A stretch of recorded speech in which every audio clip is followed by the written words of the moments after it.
première table ronde avec vous. J'insiste beaucoup sur le côté interactif. Si vous avez une question, y compris pendant les présentations, puisqu'on est un peu nombreux, vous n'hésitez pas à me faire un petit signe de la main. Donc je vous présente nos invités pour évoquer la thématique suivante. Comment la technologie peut-elle contribuer à un habitat plus résilient ? Engagée dans la transition énergétique. Sur quel domaine peut-elle mobiliser? Et c'est vrai que spontanément, on va penser à l'énergie et peut-être spontanément raccrocher la technologie au service d'un habitat durable et parler des aspects des matériaux. Et du coup, je vais vous donner la parole, Franck-Antoine Perret. Vous êtes le cofondateur de Maptech, directeur R&D, ingénieur qui a déposé au départ l'ensemble des brevets sur une entreprise qui demeure familiale, pour que vous nous parliez notamment de la pierre carbone, des centrales solaires et de toutes ces innovations qui vont intervenir dans ces habitats plus durables. Bonjour et merci beaucoup. Donc nous, effectivement, on est surtout spécialisé dans les énergies thermiques marines et on est fabricant de centrales thermiques en sur-mesure qui exploitent des ENR, essentiellement des ENR. On est fabricant de systèmes thermodynamiques. On est en R&D permanente. Aujourd'hui, on a même des centrales là, qui tournent de 1,2 MW chez nos derniers clients, et où une partie de leurs unités de production sont au CO2, c'est-à-dire qu'on est dans l'état sub- et transcritique de ces fluides-là, avec les avantages du CO2 et ses inconvénients, mais qu'on est arrivé à maîtriser après 17 ans de recherche sur ce domaine-là, et la prise de partie du CO2 en fluide frigorigène depuis 9 ans maintenant. Donc là, on a des machines qui tournent sur bande test avec plus de 40 000 heures là-dessus, donc on commence à avoir du recul. Moi, je voudrais faire un petit retour très rapide. Bien évidemment qu'on parle de sobriété, on parle d'isolation des bâtiments, ça me paraît de maîtrise donc et de diminution de tout ça, mais de quels isolants parle-t-on? Parce que là, on a un vrai sujet. Quand on parle de rénovation des bâtiments, au niveau des isolants, il faut savoir que les isolants qu'on a sont excellents sur le marché, mais ils sont conçus que dans un sens, nous protéger du froid. Or, le problème est que aujourd'hui, lorsque l'on est un peu curieux et qu'on mouline tout ça, il s'avère que comment est donné le lambda d'un isolant. En fait, ce qui va permettre de donner son R, donc tout le monde a entendu parler d'un R de 4, 5, etc. Bon. Ce qui donne en fait l'efficacité à nous protéger de l'élément extérieur. C'est très simple, c'est 0 degré extérieur, 20 degrés intérieur et 10 degrés à l'intérieur de l'isolant. 10 degrés en température interstitielle. Et là, effectivement, le lambda annoncé par les fabricants est bien là. Et il fonctionne. Qu'est-ce qui se passe quand on le met au chaud? Tout s'écroule. Les courbes sont édifiantes. C'est-à-dire qu'on part avec un R à épaisseur égale, vous allez prendre 12 cm d'un isolant, il va avoir un R de 4. Pour se protéger du froid, lorsque l'on met au chaud, il tombe à 1,93. Et en plus, on rajoute le fait que, fonction de l'hygrométrie qui le traverse, il peut baisser de 300%. Donc, nous, on est dans une île entourée d'eau. On a un phénomène de réchauffement climatique, mais aussi d'évaporation d'eau. Donc, le confort de nos habitats ne peut être que confronté qu'en prenant compte de ça. Donc, quels isolants? Pour quelles applications?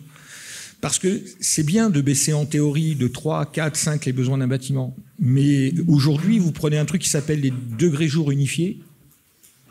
Il vous donne des besoins de chauffage qui sont maintenant légèrement inférieurs dans beaucoup de stations aux besoins de refroidissement. Et là, il y a eu la fameuse théorie que j'ai entendue pendant des années en disant « Oui, mais dans le désert, il peut faire 50, les gens ne meurent pas de chaud, ils ont appris à s'en protéger. » Oui, mais ils ne vont pas avoir 85 à 90% d'hygrométrie.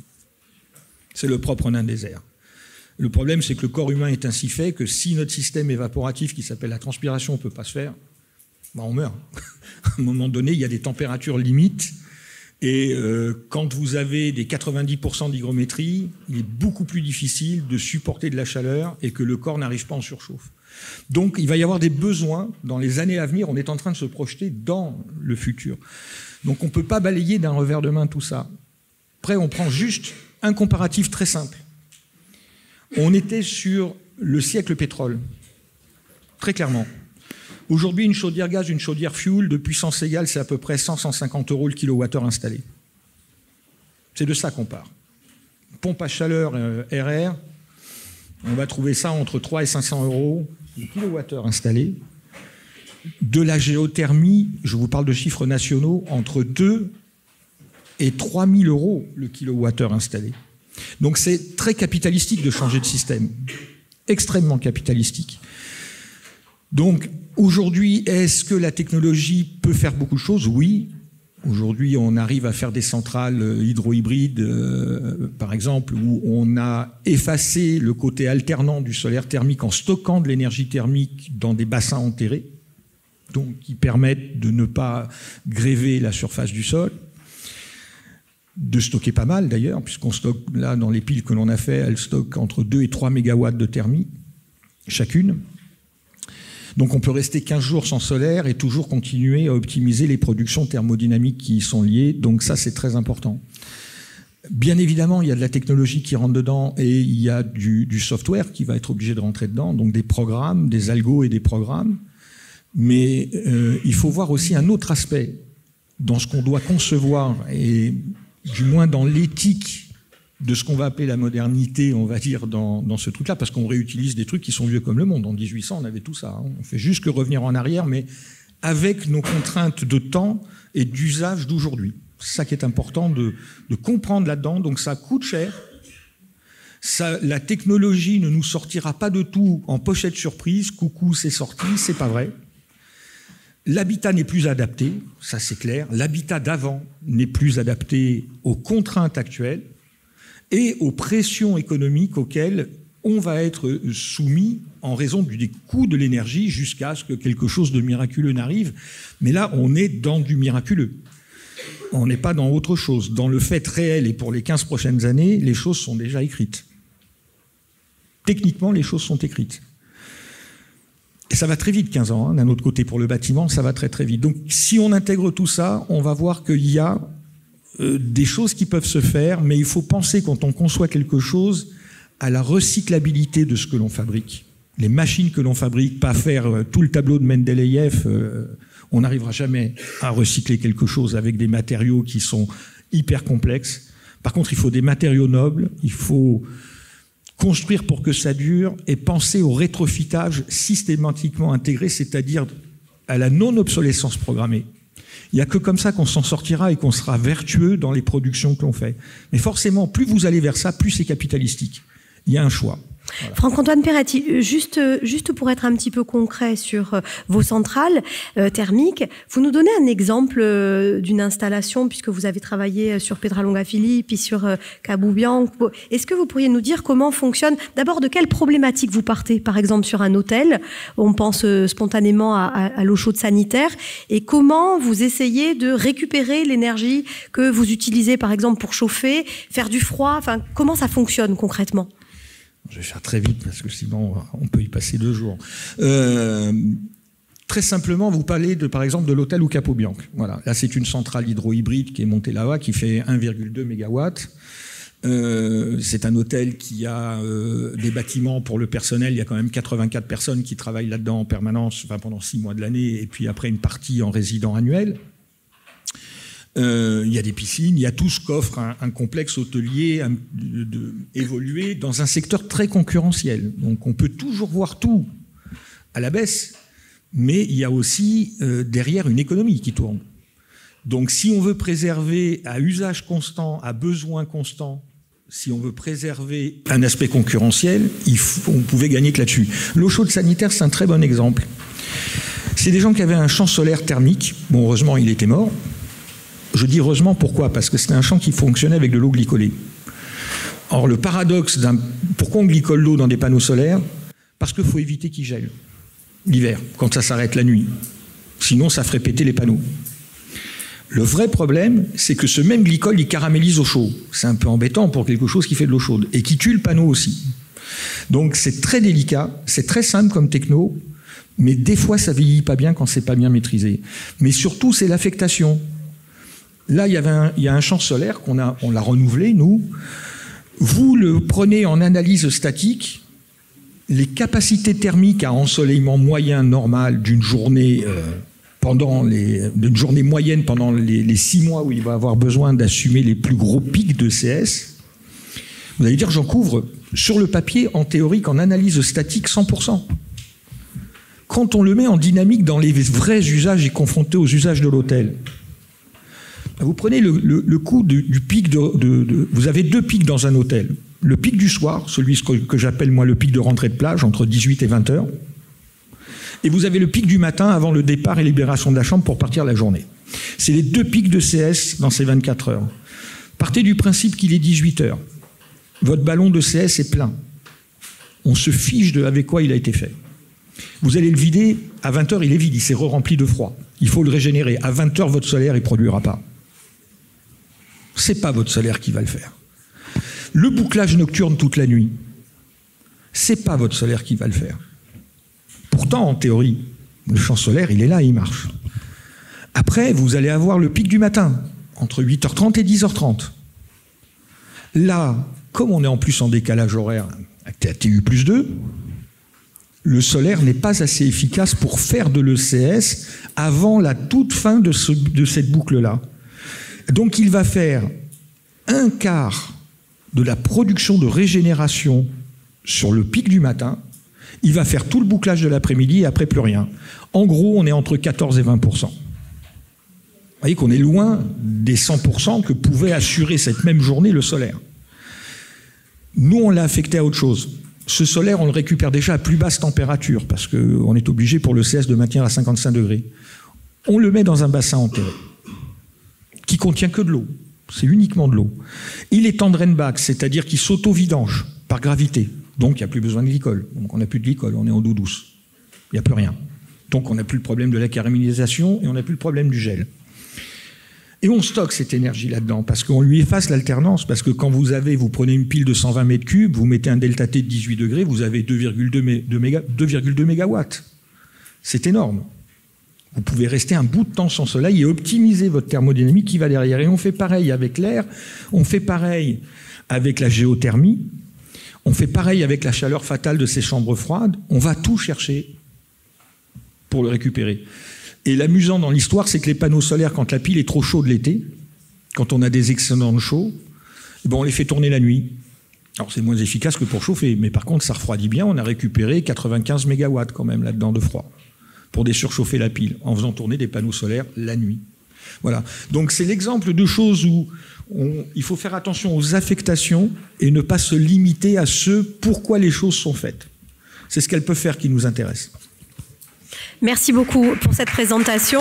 Je voudrais qu'on passe la parole à Stéphane Savarez, qui est un acteur engagé de la transition énergétique et le cofondateur de Technocarbone et à qui l'on doit la fameuse pierre carbone. Vous nous expliquez son principe et ce qu'elle peut remplacer? Donc la pierre carbone, c'est un matériau révolutionnaire qui existe depuis quelques années, mais qui est devenu vraiment bas carbone récemment, puisque la transition dans l'industrie est en cours, et l'idée c'est de décarboner l'industrie par les matériaux. Et alors quel rapport avec l'habitat? En fait, l'habitat, c'est un des principaux consommateurs de matériaux, notamment au niveau de la structure. La plus grosse partie de la masse d'un bâtiment, c'est les matériaux de structure.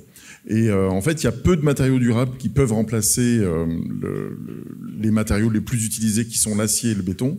Bon, tout le monde connaît le bois, mais on ne peut pas toujours utiliser le bois et ça pose finalement d'autres problèmes de développement durable. Donc, il y a de la place pour d'autres alternatives. Et donc, nous, ce que nous avons recherché, c'est comment est-ce qu'on pouvait transformer la pierre pour lui donner des propriétés qu'elle n'a pas, c'est-à-dire qu'elle devienne élastique comme du béton armé et de l'acier. Et c'est ce que nous avons réussi en insérant entre des fines feuilles de pierre une armature en fibre de carbone, d'où l'appellation pierre carbone. Donc c'est pas seulement un matériau bas carbone, mais c'est un matériau qui contient du carbone et de la pierre. Et donc nous avons démontré que non seulement ce matériau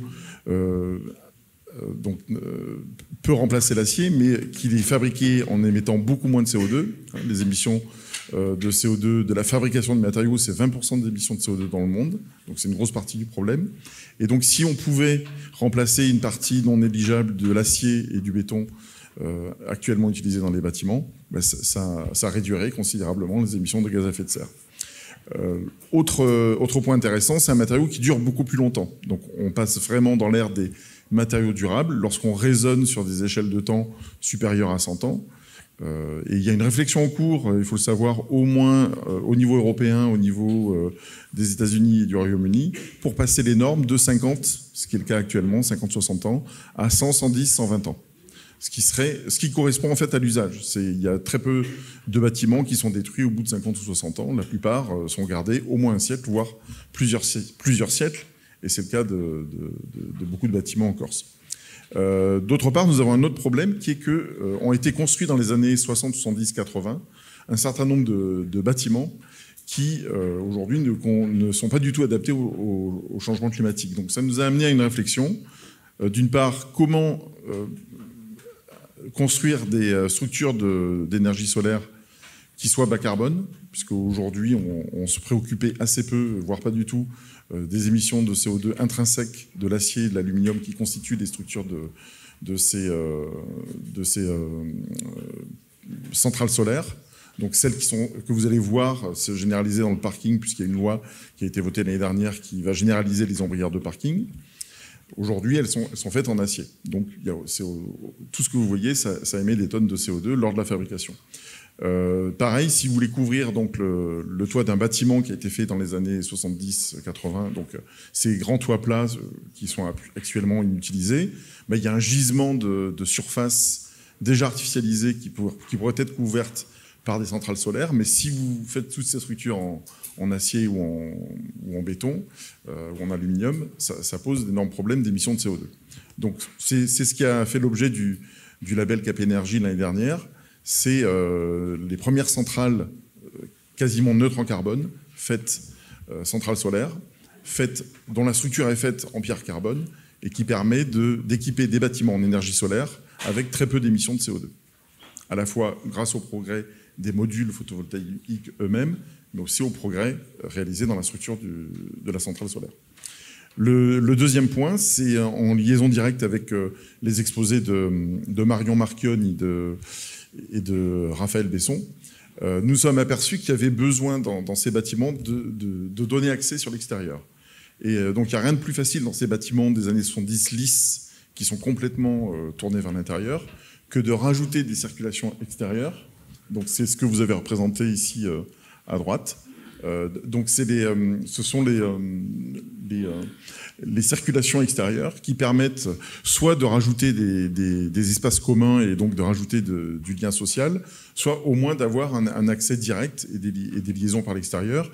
Alors dans certains bâtiments de bureaux, surtout, ça permet de récupérer les liaisons intérieures en espace et d'éviter les problèmes qu'on a eu pendant la pandémie de circuits un petit peu compliqués pour rentrer et sortir du bâtiment, puisque là, toutes les circulations se font par l'extérieur.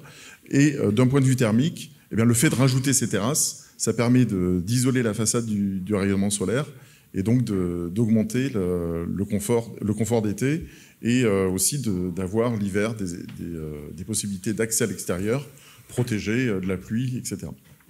Donc tous ces concepts architecturaux plus le développement des énergies renouvelables font qu'on a besoin de faire attention à la structure qui est actuellement faite en acier et en béton et d'en réduire les émissions de CO2, d'où la pertinence de notre technologie. Y a-t-il des questions à adresser à Stéphane Savarez ou à Franck-Antoine Peretti pour le moment ?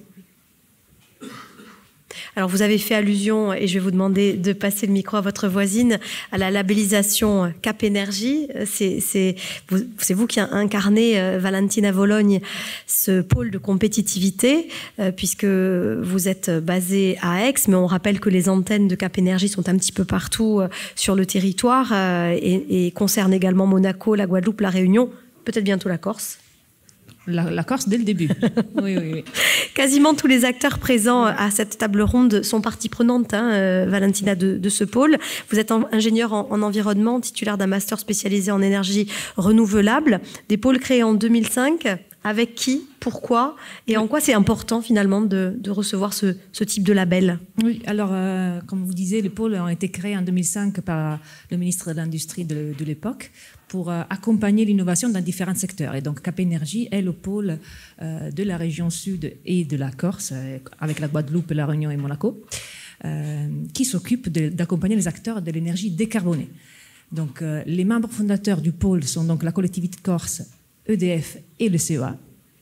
Et depuis sa création, nous avons rejoint plus de 500 membres. Ces 500 membres sont en majorité des entreprises, des PME. Et nous avons aussi des collectivités, des associations, des financeurs, des membres de la recherche académique et plus encore. Nous travaillons sur le territoire du pôle, du périmètre du pôle, mais nous allons aussi au-delà de ce périmètre en aidant les acteurs à aller vers l'international et à participer à des appels à projets européens.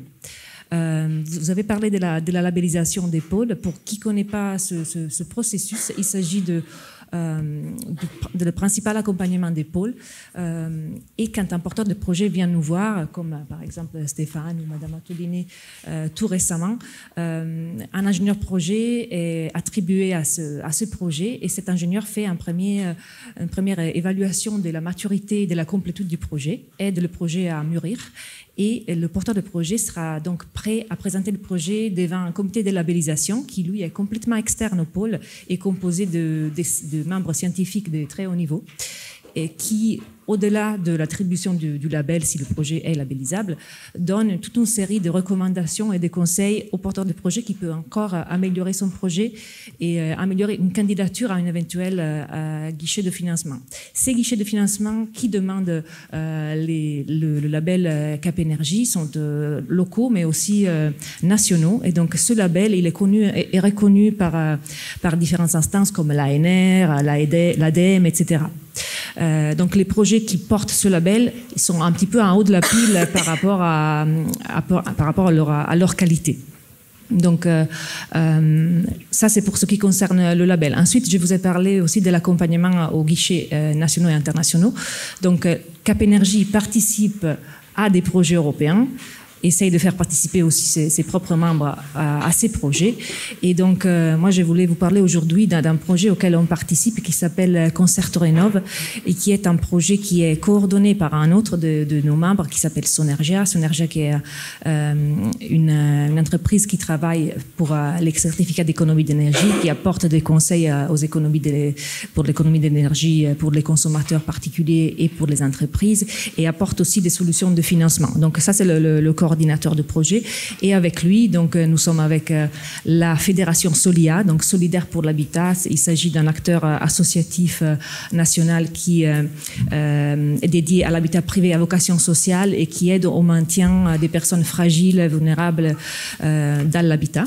Et Cap Énergie qui apporte plutôt une compétence technologique en identifiant des solutions qui peuvent être portées par ses propres membres, mais aussi au niveau national et qui peuvent aider donc dans le processus de rénovation énergétique des bâtiments. Donc le projet vise à répondre donc à la mise en place des vagues de rénovation sur le territoire et fait ça avec un outil qui s'appelle Concerto. C'est un outil orchestrateur. Donc cet outil met ensemble toutes les briques de la rénovation du bâtiment, que tous les acteurs de la chaîne de valeur du bâtiment, de la rénovation. Il peut donner un prédiagnostic de l'état du logement, du point de vue énergétique, et peut mettre en relation donc le porteur de la rénovation avec tous les acteurs de la chaîne pour faciliter ce processus, pour simplifier le processus, parce qu'une personne qui se lance dans une rénovation est un petit peu toute seule au début, et donc ça manque un petit peu de cohérence. Donc cet outil aide à faire ce prédiagnostic, met en relation avec les acteurs et va jusqu'au suivi des travaux et à leur évaluation post-travaux. Donc c'est comme ça que nous essayons de faciliter cette vague de rénovation en France avec l'aide de nos membres et au-delà. C'est une plateforme de services mise à disposition de tous, y compris des particuliers. Tout à fait, c'est dédié aux particuliers, oui. On le sait, et peut-être que Muriel Attoline ne va pas nous dire le contraire, que ce parcours de rénovation du particulier ou des copropriétaires est parfois compliqué. C'est votre expérience, en tous les cas, pendant 10 ans, lorsque vous réalisez des diagnostics notamment et que vous tentez d'accompagner les copros en particulier vers des rénovations de ce type, vous vous heurtez à un principe de réalité qui est un peu désagréable et qui fait que souvent les diagnostics ne sont pas suivis finalement des préconisations et des faits.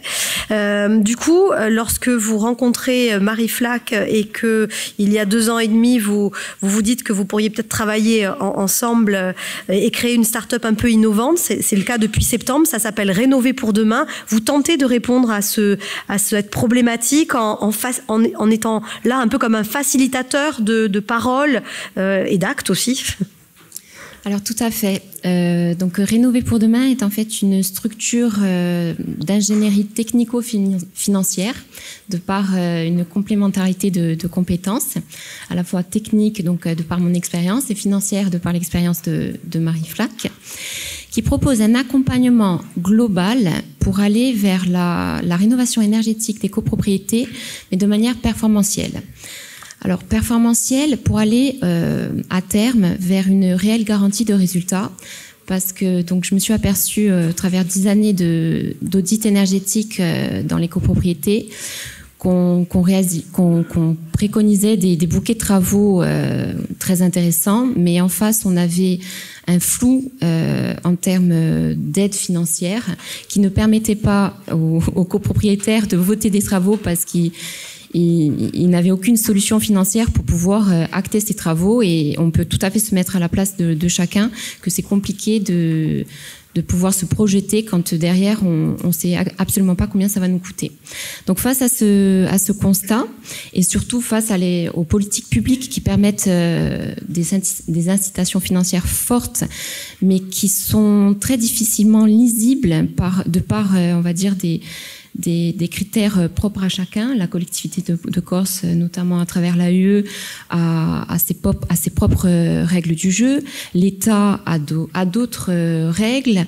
Et le particulier n'y comprend plus rien. Enfin, en gros, personne n'y comprenait plus rien. Donc on a beaucoup travaillé avec Marie pour essayer de fluidifier tout ça, et on a développé une technologie de process organisationnel qui a été donc labellisée auprès de Cap Énergie en septembre, qui permet de développer un process qualité d'autocontrôle pour aller vers cette garantie de résultat réelle.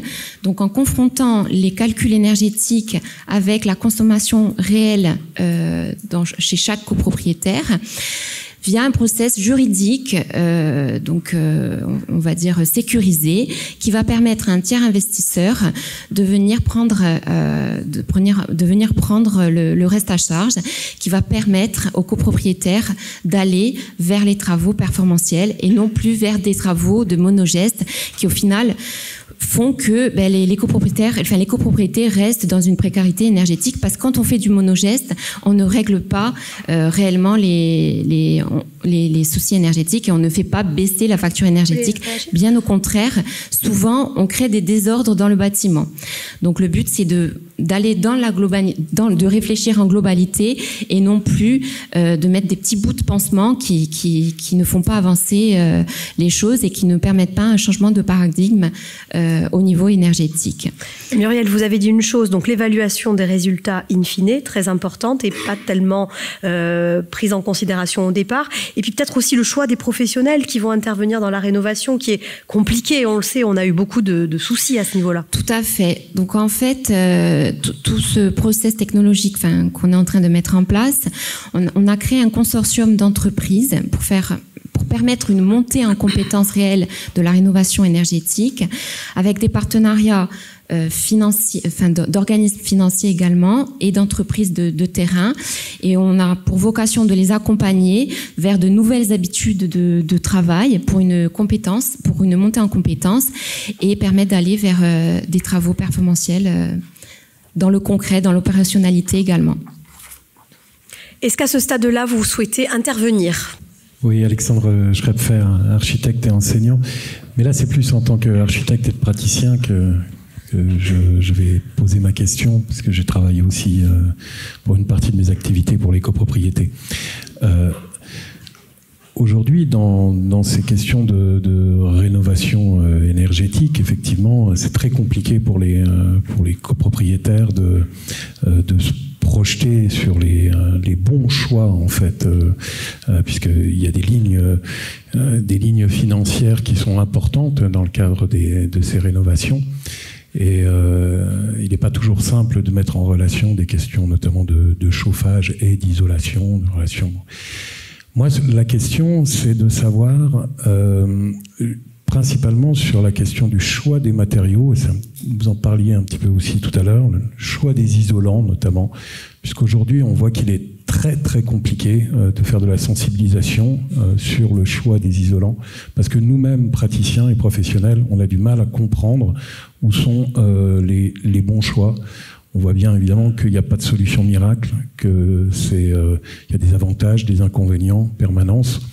On nous a dit pendant 20, 30 ans qu'il fallait travailler la laine de roche, la laine de verre. Aujourd'hui, on nous dit extrêmement polluant. Voilà, on nous emmène vers des watts de cellulose et puis on nous dit ça fait 40 cm d'épaisseur. Il y a des problèmes d'ammoniac, des problèmes de... Bon. En fait, finalement, on a l'impression de toujours tourner en rond sur ces questions d'isolant.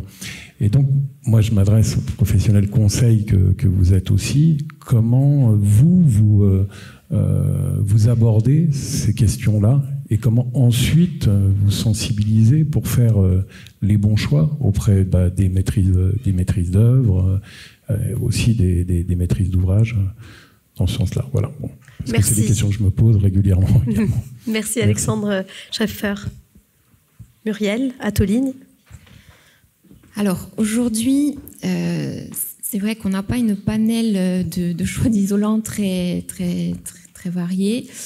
Nous, on fait le choix, donc avec mon associé, de travailler sur des bâtiments qui sont simples à isoler. On va dire, quand je dis simple à isoler, aujourd'hui, notre cœur de cible, ça va être les bâtiments entre les années 60 et les années 85.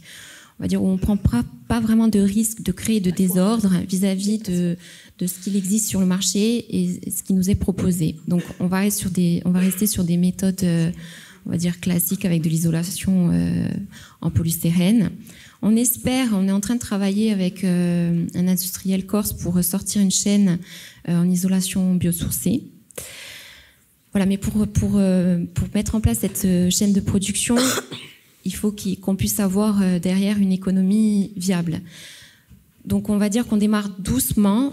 Nous, pour le moment, on ne va pas vraiment sur les bâtiments d'avant 50, où là, de par mon expérience, je pense que ça reste encore compliqué de par ce qui nous est proposé sur le marché, et notamment avec les compétences, les entreprises ne sont pas vraiment très bien formées. Donc voilà, je ne sais pas si je réponds vraiment à votre question, mais c'est encore un petit peu compliqué. Déjà, si on arrive à isoler les bâtiments avec des choses très simples qui ne sont pas forcément très écologiques, c'est vrai, ça sera déjà une belle avancée. Et puis après, petit à petit, je pense qu'on arrivera à développer des solutions plus écologiques et on avancera, quoi. Stéphane Savarez, pour un complément. Oui, j'avais une question justement pour Muriel Attolini. Est-ce que vous pensez qu'il est possible d'intégrer dans votre approche performantielle des rénovations plus complexes comme celles qui ont été montrées, c'est-à-dire où on va travailler à la fois sur l'exposition, donc l'écrantage par des stations solaires, des terrasses. Est-ce que, donc bien au-delà de l'isolation, est-ce que ce genre de modification peut être intégré ?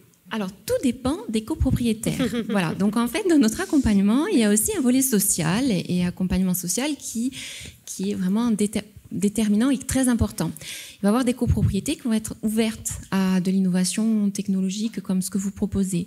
Donc là, à ce moment-là, et qui auront des moyens financiers différents.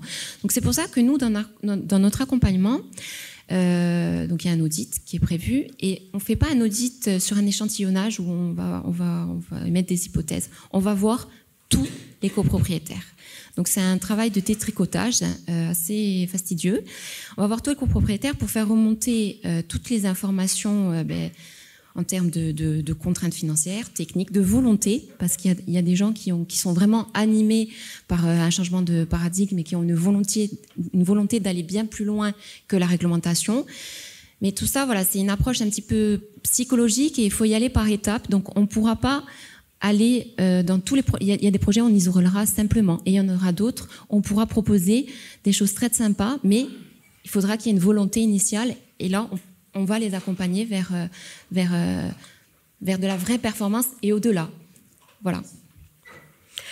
Je voudrais donner la parole à présent à Mélissa Léogne, qui est venue avec tout un tas de petites brochures à votre attention. Vous pourrez repartir avec, parce que c'est vrai que quand on parle de technologie au service de l'habitat durable, on pense, je le disais en intro, spontanément aux matériaux, mais il y a également tout ce qui peut être de l'ordre de l'innovation en termes de projets d'énergie partagée, par exemple, l'innovation sociétale.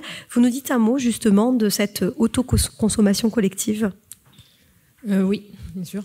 Alors, bonjour à tous. Donc, en fait, je vais vous parler un peu d'un modèle innovant qui est le partage d'énergie, parce que là, on parle donc des technologies qui s'appliquent sur des bâtiments de manière individuelle, mais également, il y a une façon de refaire comme dans le passé, de collaborer, d'avoir une intelligence collective, donc d'utiliser l'énergie de manière collaborative. Donc, en fait, depuis 3 ans, notre agence, avec le soutien de l'ADEME, nous avons développé un réseau qui est dédié aux projets d'énergie partagée. Donc, ce sont des projets d'énergie renouvelable, donc sur les filières matures que vous connaissez, le photovoltaïque, l'éolien, la méthanisation, même le thermique, géothermie, solaire thermique, etc., l'hydroélectricité, qui sont portés en fait par les acteurs. C'est-à-dire qu'on passe d'un statut de consommateur passif. À l'heure actuelle, nous regardons nos factures énergétiques, mais peu d'entre nous agissent pour la transition énergétique. Donc, on passe d'un statut de consommateur passif à acteur de la transition énergétique. Comment ? En intégrant en fait des projets d'énergie renouvelable, soit en le portant directement, par exemple avec des habitants, voilà, des collectivités, en collaboration avec les collectivités, des entreprises, etc. Et donc en fait, vous êtes acteur, vous entrez dans le capital d'une société de projet, et donc comme vous êtes actionnaire, vous êtes décideur. Donc vous allez pouvoir dire où vont aller les dividendes, les retombées, qu'est-ce qu'on va faire avec la production d'électricité, est-ce qu'on va faire d'autres projets du territoire, des projets en lien avec le développement durable, etc. Et donc, dans ce genre de projet, nous avons un projet d'autoconsommation collective. Alors, l'autoconsommation collective, ça peut être avec n'importe quelle source d'énergie renouvelable. Mais principalement sur le continent, et en Corse commence à émerger, c'est des projets avec le photovoltaïque. Donc, c'est quand même un modèle inclusif. Pourquoi ? C'est-à-dire, vous prenez un bâtiment, il peut disposer sur sa toiture. Alors, je dis bien, il est essentiel d'abord que le bâtiment soit rénové énergétiquement.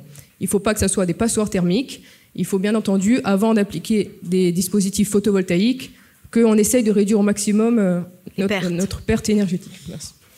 Alors, donc, vous disposez sur le bâtiment des panneaux photovoltaïques. Le bâtiment va essayer de consommer sur place au maximum. Bien entendu, à peu près, généralement, 30 à 40% de la consommation est consommée sur place. Et le reste part dans le réseau.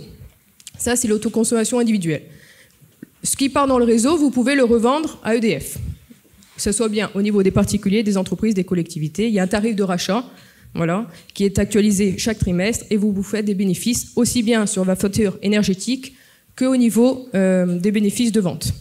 Dans le collectif, c'est-à-dire que ce surplus, vous allez le dispatcher sur d'autres bâtiments, que ce soit des propriétaires, donc des maisons, des particuliers. Vous avez aussi des communes, des entreprises. Ce surplus, en fait, il est partagé avec d'autres acteurs qui ne peuvent pas se permettre en fait de mettre des panneaux photovoltaïques aussi bien de point de vue structurel, donc le toit n'est pas suffisamment robuste, après aussi au niveau des ombres, d'ombrage, et après aussi au niveau financier parce qu'il y a en fait un certain investissement à avoir. Donc c'est un partage de l'énergie locale. On crée en fait un mini réseau. Vous créez voilà, donc ce genre de réseau et c'est aussi inclusif. Pourquoi ? C'est quand même dans l'économie sociale et solidaire des participants, par exemple une copropriété, vous avez des locataires qui ne peuvent pas se permettre voilà, d'investir dans des panneaux photovoltaïques sur leur toiture et pourront bénéficier, pourront baisser leur facture d'électricité grâce aux voisins qui aura des panneaux photovoltaïques. Voilà. Mélissa, ce portage de projet, il est public, il est privé, il est les deux, il peut être les deux, il s'étend géographiquement sur quel genre de territoire, à quelle échelle territoriale on monte ce genre de projet ? Alors, ce genre de projet, c'est encadré par la loi. C'est un projet qui s'étend dans une zone, bon, ça peut aller loin, 2 km. entre le premier compteur et le dernier compteur. Ça peut être aussi bien d'abord un projet patrimonial où en fait vous avez soit une copropriété, soit une commune avec différents bâtiments, voilà, qui veut alimenter, imaginons la mairie, hein, on dispose des panneaux photovoltaïques sur la mairie, mais l'école, le gymnase ne peut pas recevoir également des panneaux, et bien la mairie, l'électricité qui sera produite sur la mairie se dispatchera sur l'école et sur le gymnase. Après, vous avez des projets qu'on accompagne, par exemple, dans des ZAC, dans des zones administratives commerciales, avec melting pot, avec des entreprises et une collectivité. Par exemple, on accompagne un projet sur la ZAC d'Herbajaune. Donc là où on a l'UDAF, qui va disposer d'une ombrière donc, photovoltaïque sur son parking, qui va consommer une partie donc, sur son siège social, et le reste, en fait, qui va alimenter les bâtiments de la CAB. Donc les bâtiments donc, se situent donc, dans un rayon de 2 km. Et à la fois, on pourrait imaginer aller jusqu'à l'Hosté, là. Parce que c'est grand quand même, 2 km. Alors, quand on regarde par rapport à l'UDAF et la CAB, oui, les 2 km, ça peut englober aussi bien l'Hosté, ça peut englober Aquapoop, la station d'épuration, ça peut aller jusqu'au niveau des copropriétés. Et donc, en fait, c'est un modèle qui va permettre, en fait, d'être moins dépendant du marché de l'énergie, de maîtriser dans le temps ses factures d'électricité. Bien entendu, je vous dis pas que c'est facile. C'est un montage quand même qui demande, c'est innovant, hein, donc il y a plus de 300 projets sur le continent, mais c'est un montage qui demande de l'accompagnement.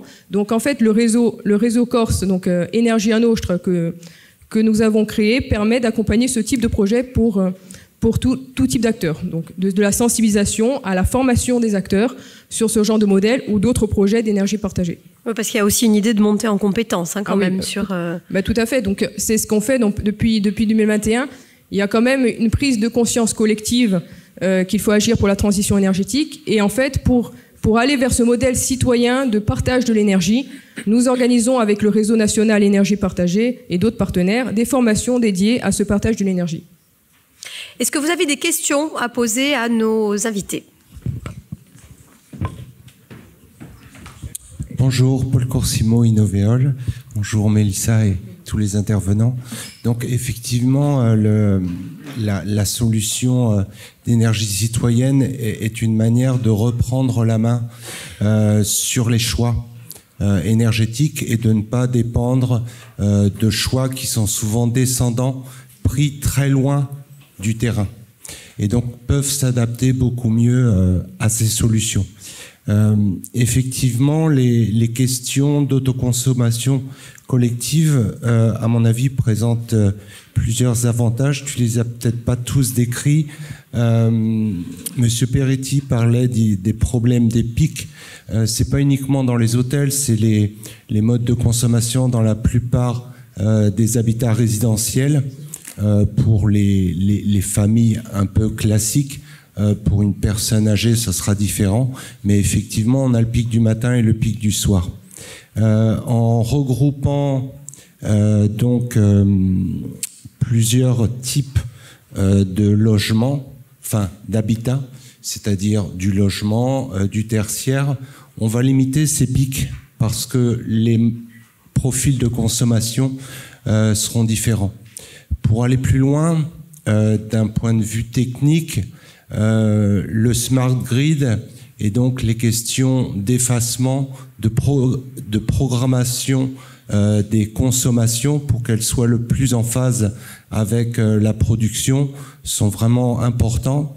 Et d'un point de vue financier, les blockchains permettent de résoudre assez facilement la question de partage financier de ces consommations et productions. Donc c'était pas vraiment une question, mais c'était un complément à la démarche que tu as anticipée et qui est très importante. Merci. Est-ce que vous avez des remarques ou d'autres compléments d'informations, voire des questions à poser à nos invités? Morgane? Oui, alors je ne sais pas si c'est une question ou un témoignage. Moi, je m'occupe du syndic de la copropriété collective. Donc, on est 10 propriétaires d'un immeuble des années 60. Une belle passoire. Et en fait, c'est un parcours du combattant, la rénovation, quoi. Donc, je vois que ça va bien dans ce sens-là. Et moi, je suis heureuse que par cette belle coïncidence, je vous découvre. Mais pour trouver les bonnes personnes, c'est compliqué. Et j'ai dû passer, je ne sais pas par combien d'organismes, pour comprendre comment ça marche, pour comprendre à quelle aide on a le droit, pour comprendre... et en plus, c'est là-dessus que je voulais intervenir au final, c'est la question justement des montées en compétences, de la formation des citoyens. Donc, OK, il faut que les citoyens deviennent actifs, mais ça demande un niveau d'apprentissage énorme, ne serait-ce que sur les matériaux à utiliser pour isoler sa façade. Moi j'ai fait une demande de devis, on m'a proposé un matériau. Alors peut-être que c'est pas le bon du coup, ou alors que dans 10 ans il sera déjà obsolète. Alors après on nous dit oui, il y a ça, il y a le liège, c'est biosourcé, c'est bien, mais en fait avec le liège ça se trouve il n'y a pas le droit aux aides parce que c'est pas labellisé CSTB. Comment on fait après? Surtout qu'en plus, c'est des investissements. Alors oui, on a parlé rapidement d'accès de la question sociale, mais c'est des investissements de 100 000 € pour 10 foyers. Donc ça se réfléchit vraiment de manière posée. Merci. En fait, je ne suis pas du tout un spécialiste comme vous des projets de rénovation thermique, mais ma petite expérience, c'est que 100 000 € pour 10 foyers, c'est peut-être pas assez. C'est ça le problème. Si vous voulez passer de la classe E ou F à B ou A, c'est sans doute beaucoup plus. Donc la question c'est quel est votre objectif? Et je pense que je vais passer la parole à Muriel Attolini. Peut-être que vous pouvez un petit peu guider. Comment est-ce que vous abordez ce sujet? Alors effectivement, 100 000 €, on ne changera pas vraiment de classe. Enfin, après, tout dépend. Mais si vous me dites qu'il y a 10 copropriétaires, ça me paraît, on va dire, léger. Ou alors, on ne parle vraiment qu'une isolation thermique par l'extérieur, mais ça ne suffira pas. Parce que généralement, on s'aperçoit que sur des copros comme de ces années-là, donc les menuiseries, comme je disais, il y a pratiquement un tiers des copropriétaires qui ont changé les menuiseries, mais pas tous. Donc nous, tout le fait qu'on aille dans tous les appartements et qu'on relève techniquement tout ce qui a été fait et tout ce qui a été rénové, tout ce qui n'a pas été rénové, mais pas que de manière globale, de manière également individuelle. Donc on ne va pas imposer à tout le monde les mêmes travaux. Nous, on propose un accompagnement individuel et collectif. C'est ce qui fait un petit peu la différence et c'est ce qui rassure les copropriétaires. C'est un petit peu comme une solution clé en main où à la fin de notre étude, qui dure quand même quelques mois, parce qu'on va faire ce travail de rencontre avec tout le monde et d'échange et de relève technique, de proposer une solution technico-financière avec un cahier des charges très précis dans lequel chaque copropriétaire se retrouve, pour aller vers un tout qui a du sens et pour pouvoir même proposer une plus-value patrimoniale et architecturale. Moi, je dis souvent, pour simplifier les choses, on va pouvoir vous faire un bâtiment neuf avec du vieux, grâce à cet accompagnement global où, face à chaque cahier des charges, vous allez avoir un plan de financement individuel où on va aller faire ce travail pour vous, d'aller voir quelle aide vous allez pouvoir prétendre avoir. Donc c'est vraiment un travail de technicité auquel les copropriétaires ne peuvent pas avoir accès, c'est pas possible. Et on essaye de créer des guichets uniques auprès d'organismes bancaires. Donc on fait ce travail de partenariat de facilitateurs pour travailler à la fois sur le reste à charge, qui devient moindre quand on va chercher toutes les subventions. On s'aperçoit souvent qu'un ravalement de façade classique, sans isolation, qui aujourd'hui est illégalement interdit, normalement, on ne peut plus ravaler une façade sans faire d'isolation thermique par l'extérieur, coûte bien plus cher qu'une rénovation globale en travaillant sur tous les postes. Si on a une approche globale avec on va dire, un accompagnement... Parce qu'on mobilise plus de subventions. Aujourd'hui, oui. Aujourd'hui, les politiques publiques les incitations financières sont considérables. On ne sait pas, ça va pas durer une éternité. Mais aujourd'hui, il y a vraiment une volonté de sortir de la précarité énergétique et de réduire pour de bon les consommations énergétiques. D'où le fait qu'on travaille sur de la garantie réelle de résultats, parce qu'il faut qu'on puisse avoir un retour réel sur tous ces investissements, qui soient publics ou privés, pour pouvoir vérifier les consommations. C'est-à-dire que nous, on ne travaille pas que sur... À la fin, on a livré le bâtiment. On travaille également à travers différents partenariats et organismes et fournisseurs d'énergie sur la vérification des consommations réelles. Jean-Sébastien, je ne vous oublie pas. Je sais que vous allez intervenir justement à la fin avec vos capteurs intelligents qui vont donner un tas d'informations réelles pour mesurer l'impact écologique des équipements notamment. Mais Marie-Hélène souhaite intervenir aussi. Oui, merci. Marie-Hélène Cantal, vice-directrice de l'école spéciale. Je vous d'abord remercier pour la qualité, mais c'est pas fini, on se régale des interventions. Et j'ai une question que je voudrais précéder d'une remarque d'architecte, puisque nous sommes dans un échange avec architectes aujourd'hui. Sur l'habitat, nous, les architectes en Corse comme partout en France, notre clientèle principale, c'est le logement social, c'est les classes moyennes. Et on a un problème avec la recherche technologique, c'est qu'elle part de très haut. Tout à l'heure, je voyais les projets de The Line. Le Line, c'est un projet extraordinaire, très innovant, pour milliardaires. Et on a parfois le sentiment, en tant qu'architecte, que les crédits de la recherche reproduisent des inégalités sociales aggravées que nous avons aujourd'hui. Et donc, comment développer des technologies pour tous, pour l'habitat du plus grand nombre? Et c'est ça le problème qu'on a, et ça je vous pose la question à tous, mais on pourra en reparler après. Et l'autre question que je pose, mais à la suite des interventions que vous avez faites, c'est qu'en effet, est-ce qu'on peut dissocier la recherche technologique de la recherche sur l'accompagnement social? Parce qu'en effet, The Line, c'est un univers extrêmement individualisé. Mais, comme vous l'avez dit, la transition écologique pour tous, ça demande de l'accompagnement. Est-ce qu'il ne faut pas ajouter des sciences sociales aussi au programme de recherche que vous menez? Mais encore une fois, les interventions, merci beaucoup pour toutes ces interventions. Qui a envie de s'essayer à une réponse, tout ou partielle? Franck-Antoine Peretti. Juste en 2 mots et vu de mon côté, comme je l'ai expliqué tout à l'heure, c'est très capitalistique, effectivement, lorsqu'on veut chercher des systèmes de l'isolation, des systèmes plus performants, c'est très capitalistique. Cela dit, aujourd'hui, de raisonner, on a entendu parler pendant des années de smart grid, de ceci, etc. Bon. Aujourd'hui, mutualiser de l'énergie au travers, par exemple, vous savez, il y avait les réseaux de chaleur à un moment donné avec des chaufferies principales.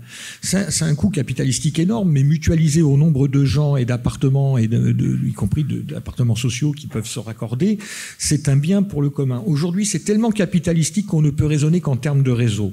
Le problème des réseaux, c'était les déperditions sur les réseaux quand vous envoyez de l'eau chaude depuis un endroit parce qu'il y a la loi des réseaux, en gros, c'est 1 MWh d'enlèvement thermique pour 1 mètre de tuyau. On dit autrement, c'est à peu près ça l'idée d'échelle. Si demain vous êtes... nous, on a travaillé, par exemple, mais on n'est pas les seuls, sur la réhabilitation de la boucle tempérée. Vous n'avez plus d'isolant sur vos réseaux.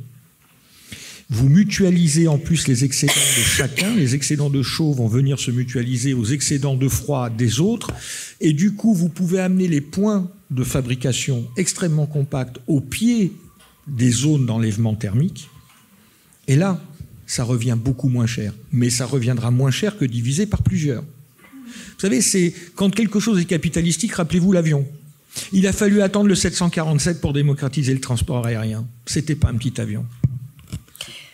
Jean-Sébastien Gualtieri, Société informatique et technologique Corse, chef de projet R&D à la CITEC. Vous travaillez dans le domaine des réseaux de capteurs et du déploiement des capteurs IoT, Internet of Things, objets connectés, qui dans le cadre, Jean-Sébastien, des Smart Cities, vont pouvoir aider à la gestion intelligente et offrir finalement des avantages pour créer ce que tout le monde appelle de ses voeux, c'est-à-dire des habitats plus résilients. Comment ? Oui, bonjour à tous, merci pour l'invitation. Donc à la CITEC, on déploie, alors on a participé depuis 2017 avec l'université, avec EDF et avec la ville de Kotzan à un projet de Smart Village, ce qu'on avait appelé Smart Village à l'époque. Et en fait, c'était dans la thématique des Smart Cities, qui était très en vogue, d'appliquer ces quelques principes des Smart Cities au milieu du rural et à nos villages, parce que en Corse, comme sur beaucoup de territoires, même en France, la grande majorité de nos habitations se trouvent dans le rural. Et souvent, les thématiques des Smart Cities ne sont pas adaptées ou très peu adaptées au monde du rural et encore moins ici sur notre territoire en Corse. Donc on a repris quelques thématiques et on travaille au déploiement de solutions qui permettent d'optimiser la gestion du territoire au niveau des bâtiments, au niveau énergétique, mais aussi au niveau environnemental, au niveau agricole, au niveau d'aide pour les entreprises. Et on commence de plus en plus aussi dans le domaine des e-santé, avec notamment le maintien des personnes âgées à domicile. Il existe de plus en plus maintenant de moyens technologiques et de capteurs qui permettent d'optimiser tout un tas de process. On déploie alors beaucoup pour la gestion de l'électricité et de l'eau. C'est très en vogue et ça marche très bien. Et l'idée, c'est de mesurer tout un tas de données qui permettent de modéliser des comportements, que ce soit au niveau électrique, au niveau consommation de l'eau, au niveau de l'occupation, de l'habitat, au niveau des bureaux, des endroits collectifs. Plus on va collecter de données, plus on va connaître le comportement d'une pièce, d'un habitat, d'un phénomène climatique, environnemental, d'une qualité de sol. On va connaître ce comportement et on va pouvoir optimiser tous les process après qui en découlent. Des consommations, mais aussi de la production, mais aussi de l'exploitation, et tout un tas comme ça d'opérations et d'activités dans notre habitat, dans notre rural et sur notre territoire. Alors, si je me réfère aux questions qui étaient posées, aux problématiques soulevées lors de cette table ronde, on a répondu quasiment à toutes, notamment celle-ci, comment construire une gestion intelligente, l'avant-dernière. J'ai envie de vous adresser la dernière, Roberta Penucci. Quel garde-fou lorsqu'on parle de ces habitats plus résilients? Oui, effectivement. Alors, il y en a plusieurs. Tout d'abord, si on pense aux panneaux photovoltaïques, maintenant, quand on les achète, ils ont une durée de vie 25-30 ans. Mais le problème, c'est que après, la majorité de leurs composants ne sont pas recyclables. Et du coup, il faut en fait plus de recherche et d'innovation à ce niveau-là. Pour pouvoir mieux... Mais c'est possible de faire cohabiter efficience énergétique et sobriété? Et ça aussi, c'est un autre aspect, effectivement, parce qu'il y a beaucoup d'aides, on le sait, sur les rénovations, notamment si on arrive à faire un gain d'efficacité énergétique d'au moins 35%. Le problème est que si on ne couple pas l'efficacité énergétique à une majeure sobriété énergétique, et bien là, on a un effet rebond. Du coup, si on a un gain énergétique de 38%, mais qu'au final, on ne baisse pas la consommation d'énergie et qu'on la baisse par exemple que de 20%, ça va pas donner les résultats attendus. Donc, si par exemple, je change mes radiateurs pour qu'ils consomment moins, ben là, j'aurais tendance peut-être à augmenter la température de confort et du coup, je vais perdre l'intérêt des travaux. Donc ça, c'est vraiment important. Effectivement, il faut sensibiliser. Dans le cadre de la chaire, on a ça aussi. Notre action, c'est aussi de sensibiliser, faire de la pédagogie, par exemple, même au niveau des communautés d'énergie, parce que moi, j'avais une question, après je poserai justement. Et ça, c'est important parce que les États mettent en place des actions, mais il y a beaucoup de difficultés en termes de compréhension. C'est vrai. Les accompagnements existent, mais oui, on se perd beaucoup. Et en plus, les informations sont partielles parce qu'on ne parle jamais, on parle d'efficacité énergétique, mais pas moins de sobriété énergétique. Donc ça, effectivement, c'est un autre gros problème. Après, il y a aussi, on essaie de développer dans le milieu urbain ou rural, développer toutes ces énergies, production d'énergie alternative. Il faut quand même préserver aussi la beauté des paysages et du contexte dans lequel on va intégrer ces formes de production d'énergie. Et après, il y a aussi toutes les technologies associées. Attention à ne pas développer des technologies inutiles. Les technologies, tout d'abord, elles produisent elles-mêmes du CO2. Ça me fait rire, je dis toujours quand on dit ah non, elles conviennent de pas imprimer. Ouais, mais bon, si on envoie beaucoup de mails avec des datas, on les efface pas, il n'y a pas beaucoup de différence finalement. Donc il y a plein d'aspects où il faut peut-être sensibiliser plus les personnes. Avez-vous des questions à poser à nos invités de cette première table ronde qui ne vont pas se volatiliser mais qui vont aller déjeuner autrement? Bonjour. C'est juste un témoignage. J'ai entamé pour une maison individuelle un parcours de rénovation énergétique et c'est devenu tellement compliqué que je crois que je vais tout laisser tomber. Et pourtant, je suis extrêmement motivée. C'était juste ce témoignage-là.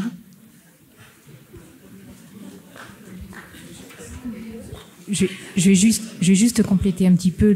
En fait, il y a sur certains territoires des dispositifs qui s'appellent des opérations programmées d'amélioration de l'habitat, qui s'occupent ou pas de copropriété ou de maisons individuelles.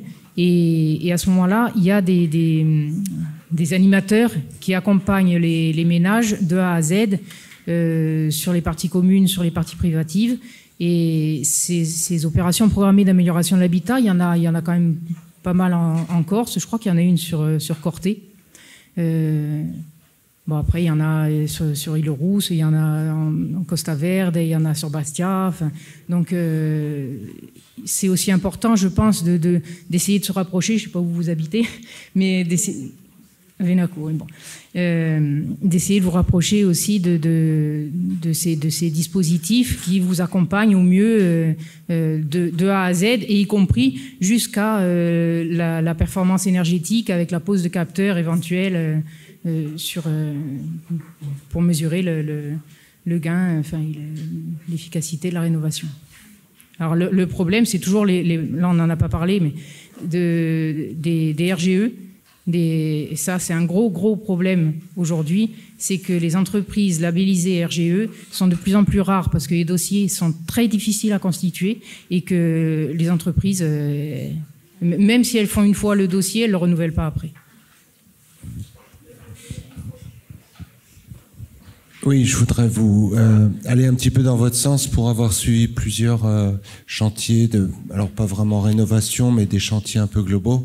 L'accès aux aides et programmes d'accompagnement ne sont pas toujours très simples. C'est vrai que quand on s'est lancé avec Muriel Atoline dans cet enjeu d'aller travailler sur la rénovation des copropriétés, la principale crainte des copropriétaires, c'était le financement du reste à charge. C'est-à-dire, c'est bien beau d'aller sur des travaux de rénovation, c'est bien beau de croire à votre idée de vous garantir la performance énergétique à partir d'un process qui a été labellisé, à partir d'un certain nombre de mécanismes juridiques qui va accompagner, mais c'est comment on finance ce reste à charge. Et c'est tout l'enjeu d'aller travailler sur ce reste à charge, c'est-à-dire de plus laisser la personne seule face à cette enveloppe financière, de dire nous on va faire le job auprès du réseau bancaire, parce que vous savez qu'aujourd'hui il y a ce qu'on appelle l'éco-PTZ, c'est un prêt à taux zéro qui n'a jamais été mobilisé sur le territoire pratiquement national et pas du tout en Corse. Et donc nous on a travaillé avec deux principales banques qui ont un taux de pénétration de plus de 50% sur le marché pour aller chercher cet éco-PTZ. Et donc c'est vraiment un enjeu de dire vous pouvez ne pas être seul. Et en dehors de cet éco-PTZ, quand on ne peut pas le mettre en place parce que c'est très réglementaire, c'est d'aller réfléchir sur une stratégie financière un peu différente et d'aller chercher des tiers investisseurs qui vont venir payer à votre place le reste à charge et qui vont venir prendre un risque, c'est-à-dire prendre le risque de dire on va se rémunérer sur l'économie réelle d'énergie. Et c'est tout l'enjeu pour nous de garantir une économie réelle. Et donc cet accompagnement technique est aussi un accompagnement financier qui est très important parce qu'il faut faire de la stratégie individuelle financière, parce qu'il faut accompagner les gens face à une facture de travaux qui est colossale. Voilà, même si on dit que, et c'est vrai, on l'a testé, qu'un ravalement classique coûterait plus cher en reste à charge que une rénovation globale avec les subventions. Pour autant, il y a peu de gens qui vont faire le ravalement classique parce qu'ils se trouvent seuls. Et donc, il faut accompagner. Et c'est un peu l'enjeu de nos structures, de devenir des coordonnateurs financiers et des facilitateurs dans le langage financier auprès des banques, mais aussi auprès de tiers investisseurs. Donc voilà un peu, il faut changer de paradigme, non pas techniquement, mais aussi financièrement, de faire de la stratégie individuelle et collective dans les copropriétés. Voilà, merci. Merci Marie. Y a-t-il d'autres désirs d'intervention? Oui, allez-y, je vous en prie. Ce sera vraisemblablement la dernière, si vous êtes d'accord, avant la reprise de nos travaux cet après-midi. Je comprends tout à fait le casse-tête chinois pour trouver quelles subventions, quel dispositif d'accompagnement, que ce soit la rénovation énergétique, que ce soit le solaire thermique, etc., le photovoltaïque. Concernant les maisons individuelles, les maisons principales, nous avons le dispositif Aurélie, après, donc, concernant notre agence. Après, il y a MaPrimeRénov' du côté de l'État. Après, il y a aussi Agir Plus du côté d'EDF. Sachez que la nouveauté en 2024, c'est que MaPrimeRénov' et le dispositif Aurélie se fusionnent. Donc, il y aura un guichet unique qui permettra déjà de faciliter donc ces démarches par rapport aux particuliers. Et donc, il y aura déjà en primo, que ça soit n'importe quel revenu d'imposition, parce qu'on entend à chaque fois, oui, je suis pas... j'ai pas assez d'impôts, ou alors j'ai trop d'impôts et je peux pas avoir des subventions, etc. Sachez que Aurélie, on en part sur une base de 20 000 euros d'aide, cumulable avec MaPrimeRénov'. Et MaPrimeRénov', cette année, en 2024, pour les très précaires, peut aller jusqu'à 100%.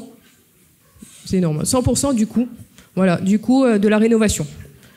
Et ensuite, concernant les autres aides, vous avez aussi, donc pour le solaire thermique, on a le dispositif avec Agir Plus, mais également avec notre agence pour aider à installer des panneaux solaires thermiques. Voilà. Et le photovoltaïque, dernière nouveauté, parce que ça c'est sorti il y a 2 semaines, nous attendons l'arrêté tarifaire depuis 2 ans, un arrêté tarifaire valable pour les îles, qui a mis 2 ans à sortir. Donc pour que ce soit les particuliers, les collectivités et les entreprises, il y a un arrêté tarifaire qui peut aller jusqu'à 500 kW crête, l'installation photovoltaïque. Et il y a une prime nationale pour les installations qui seront dans l'autoconsommation individuelle avec la revente du surplus. Donc cette prime, elle est valable en une fois, mais elle est quand même assez importante, qui se rapproche en fait des subventions qu'on donnait à l'époque pour le photovoltaïque via notre agence. Voilà. C'était juste pour faire un point, comme quoi, en plus il y a des subventions. Et après, côté hors subvention, vous pouvez aussi compter sur le tiers investissement, comme disait Marie, sur le tiers investissement et sur aussi la collaboration en fait des acteurs entre eux pour aller vers le mieux au niveau de la planète. Merci. Merci. Mais écoutez, on va essayer de finir peut-être sur une touche positive. Mika Mercier, j'espère que vous irez dans ce sens. Pas le début en tout cas. Non, j'avais juste deux commentaires. Premier, c'est concernant la filière de réhabilitation, les matériaux pour rénover, où on se rend compte qu'il y a de réelles difficultés à utiliser des matériaux biosourcés, des matériaux durables. C'est sûr qu'on part sur du polystyrène expansé, c'est de suite plus simple, on fait l'isolation par l'extérieur. Après, il y a un gros travail à faire là-dessus. Je sais qu'il y a des entreprises insulaires qui font un gros travail là-dessus, même s'ils font du polystyrène, ils font aussi du biosourcé. Il y a un problème de coût aussi, bien entendu, donc cette relance de la filière. Et là, évidemment, c'est aussi dans les pouvoirs publics qui peuvent peut-être aider à ce niveau-là. On parlait du liège tout à l'heure, c'est vrai que c'est quand même dommage de ne pas pouvoir utiliser du liège en rénovation, parce qu'il y a quand même des caractéristiques, en tout cas hygrométriques, très très très intéressantes. Et l'autre point, c'était sur les entreprises. J'ai terminé.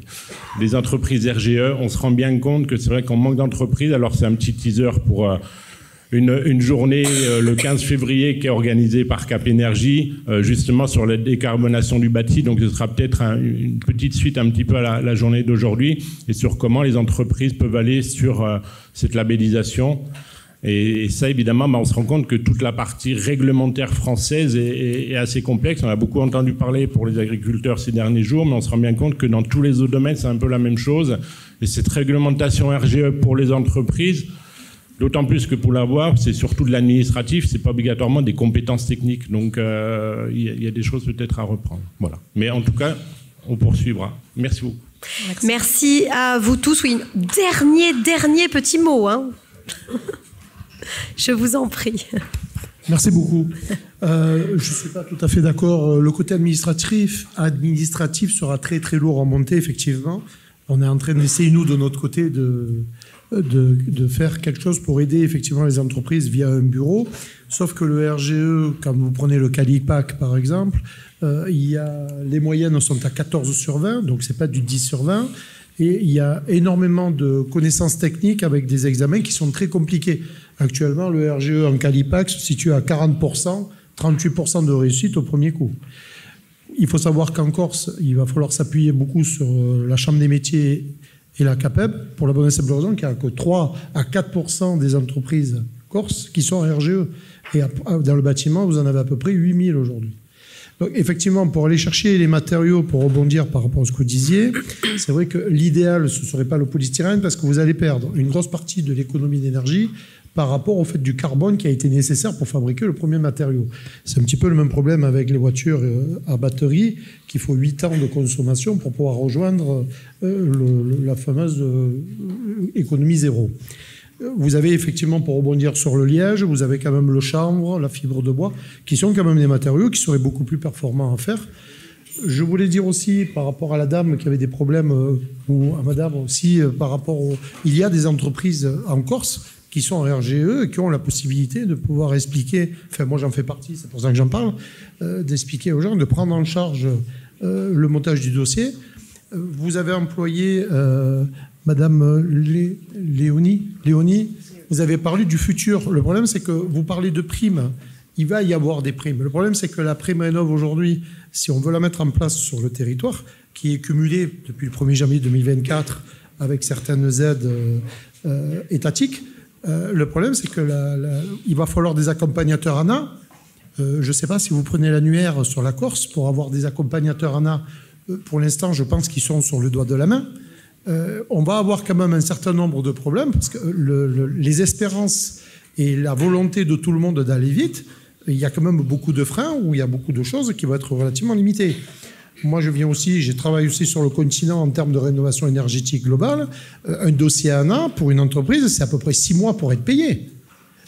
Il va falloir peut-être essayer d'élaborer une conversation sur le territoire de la Corse pour être sûr de savoir qu'à défaut d'avoir des entreprises compétentes pour pouvoir travailler en RGE sur tous les domaines, que ce soit du photovoltaïque avec le CaliPV, le Calibat pour l'isolation ou le Calipac pour les pompes à chaleur, vous allez avoir une démarcation qui va se faire entre la volonté de vouloir bien faire et les paiements derrière. Parce que je pense que les modes de paiement et la rapidité de paiement va quand même énormément influencer sur le décollage de ces aides. Donc quand vous dites vous pouvez monter à 100%, attention que vous avez un plafonnement quand même qui est situé normalement à 90% sur les grands précaires. Il va falloir aller chercher des aides supplémentaires ailleurs. Donc je sais exactement de quoi je parle, parce que c'est pas juste la prime Rénov' et les C2E qui vont donner 100%. Il y a un écrêtement à 90%, il va falloir aller chercher des aides complémentaires pour y arriver. On peut arriver à 100%. Mais il y a un problème d'information sur le territoire dans tous les cas, parce qu'il y a des gens qui sont même pas au courant que ça existe. Donc on a un problème au niveau de l'information, de la divulgation de cette info, pour que ne serait-ce que les gens se disent, on va déjà commencer à appeler les entreprises RGE du territoire pour commencer à faire ça. Et la dernière chose, c'est qu'il ne faut pas oublier que le RGE est peut-être aussi un faux problème et qu'il y a quand même la nécessité d'un regroupement sur les territoires. C'est ce que nous essayons de faire sur Porto Vecchio par le biais d'un GIE qui est en projet, pour la bonne et simple raison que les dossiers de montage de primes sont montés au nom de prestataire initial. C'est-à-dire qu'il faut une entreprise globale qui vient prendre le marché et qui va s'arranger avec les collègues, parce que la prime Rénov' ne payera pas le gars de la pompe à chaleur, l'isolation indépendamment. On a beaucoup de bonnes idées, on a beaucoup de moyens, mais l'information, pour l'instant, je pense qu'on s'est beaucoup occupé du résultat, mais pas du chemin à prendre. Alors, on va donner la parole une petite minute à Valentine. Juste pour vous dire, monsieur, que comme disait Michael, nous organisons une journée le 15 février prochain ici à Corté pour parler de ces sujets-là, en réunissant tous les acteurs du bâtiment en Corse. Donc, il y aura la CAPEB, la FFB, l'AUE, la DEC, l'université. Donc, si vous serez là, on pourra poursuivre. Oui, volontiers. Mais on a déjà commencé à parler avec la CAPEB par rapport aux centres de formation, parce qu'aujourd'hui, ne serait-ce que les centres de formation qui viennent du continent pour former les entreprises de Corse, il y a déjà un problème à la base. Et dès cet après-midi, on reparle des ressources naturelles près de chez nous, du liège notamment, de l'eucalyptus, pourquoi pas. En tous les cas, de manière globale sur la deuxième table ronde d'urbanisme et d'architecture, et puis du vivre ensemble aussi dans un deuxième temps. Je vous remercie à toutes et à tous.